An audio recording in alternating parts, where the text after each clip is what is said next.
actually, this is true, but what I'm realizing is that there are many more women going through this than we realize. And I started to look into it and talk to people in networking meetings, and the more women I met, and the more men I met too, that said to me, yeah, you know what, my wife thought, I had to give up my career. And these were top flight women in law jobs. I mean, there's no way I could have worked in the City of London or held a proper corporate job going through this. Just no way.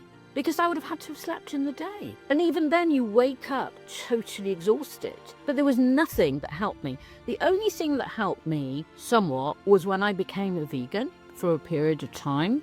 That's it. I don't want to read a whole miserable diatribe from loads of women who are suicidal. I want to be able to take action swiftly, efficiently. If you want what I've got, these are the steps I took. So, I don't have inflammation now in my body, thankfully, mainly due to your recipes, because I, for the most part, follow them. I've got variants, but I followed them. I've memorized a lot of them, and I've just taken the action. I'm on the route now I've just lost half a stone, but I go, not because I want to lose.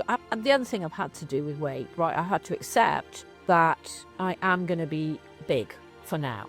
And that's okay. And I've had to work on that. And I found the moment I've actually accepted that I am who I am, the panic around it has abated hugely. And I started to lose weight naturally.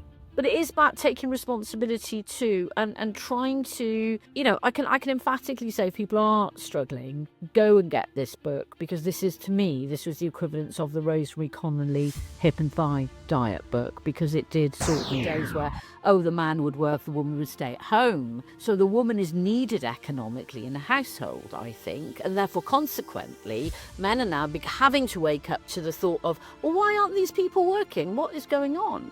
Because it's affecting them economically. So people are beginning to really wake up now. And doctors are beginning to wake up now. I know it's really frustrating. Women are much more, it's not just about, I had HRT. I had to go to a private clinic to get because cannot comprehend this. And we've spoken about this. There is no hormone test available on the NHS. I wasn't offered one, so nobody knew where my hormones were.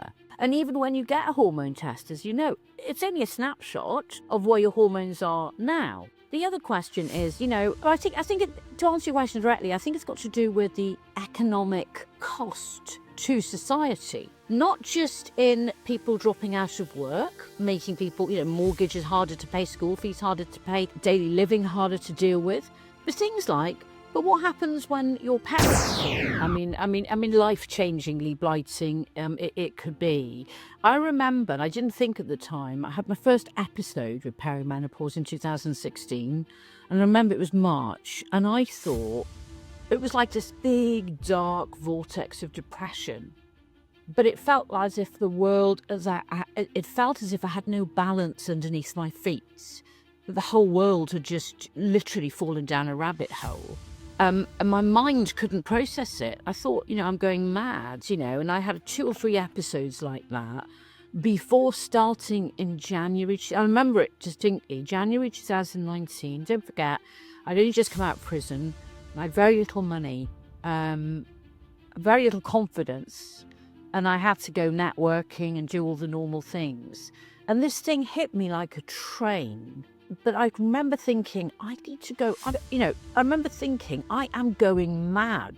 I need to go to an asylum. That's how bad it was. The lethargy, the brain fog, the lack of self-confidence. And don't forget, I'd heard of menopause. So I knew I'm going to say I knew what to expect, but I didn't dissociate this with menopause because it was so violent, it was so sudden, so unexpected, and it affected me. I went from somebody that could function and work 12 hours, a day with lots of energy and excitement, to somebody that had to go to bed every 2 hours.